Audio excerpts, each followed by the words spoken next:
भारत सरकार चीन की मोबाइल कंपनियों पर बहुत बड़ा हथौड़ा चलाने वाली है। एक ऐसा नियम जल्द बनाया जा सकता है जिससे चीन की मोबाइल कंपनियों के लिए भारत में कारोबार करना मुश्किल हो जाएगा, जिसका सीधा असर यह होगा कि भारतीय कंपनियों की बाजार में हिस्सेदारी बढ़ेगी और चीन तक पहुंचने वाला कारोबार भारत में ही रहेगा। खबर है कि बहुत जल्द भारत सरकार इस नए फैसले से जुड़ी घोषणा कर सकती है। ये फैसला ऐसा होगा जिससे भारत के मोबाइल बाजार की सूरत ही बदल जाएगी। चीन की मोबाइल कंपनियों की कमर तोड़ने वाले इस फैसले पर अभी तक सरकार चुप है, लेकिन माना जा रहा है कि स्मार्टफोन बनाकर भारत के बाजार में बेचने वाली चीन की कंपनियों के लिए ये बड़ा झटका साबित होगा। चीन की कई कंपनियां भारत के स्मार्टफोन के बाजार से तगड़ी कमाई कर रही हैं। लेकिन खबर है कि भारत सरकार के कई बार कहने के बावजूद चीन की कंपनियां अपने नियमों में किसी भी तरह के बदलाव पर तैयार नहीं है। खबर है कि चीन की कंपनियों के लिए 12,000 रुपए से कम कीमत के स्मार्टफोन बेचने पर बैन लग सकता है। 12,000 रुपए से कम कीमत वाले स्मार्टफोन का बाजार भारत में सबसे बड़ा माना जाता है और भारत में स्मार्टफोन की बिक्री का 1/3 हिस्सा यही 12,000 से कम कीमत वाले फोन का है।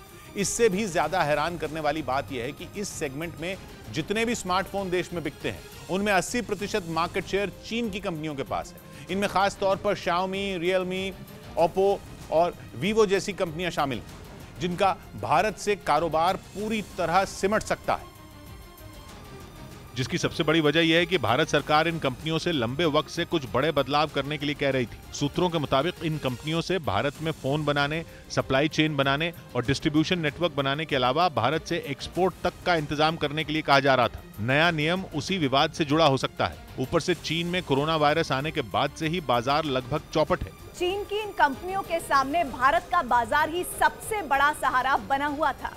हालांकि चीन की कंपनियों के बिजनेस मॉडल से सरकार की शिकायत नई नहीं है। खासतौर पर 2020 में गलवान में हुई झड़प के बाद से ही सरकार की नजर चीन की इन कंपनियों पर है। पहले इन्हीं मोबाइल कंपनियों पर मनी लॉन्ड्रिंग तक के आरोप लग चुके हैं। अब अगर सस्ते फोन की बिक्री पर रोक लगी तो इन कंपनियों के लिए वजूद बचाने की लड़ाई शुरू हो जाएगी।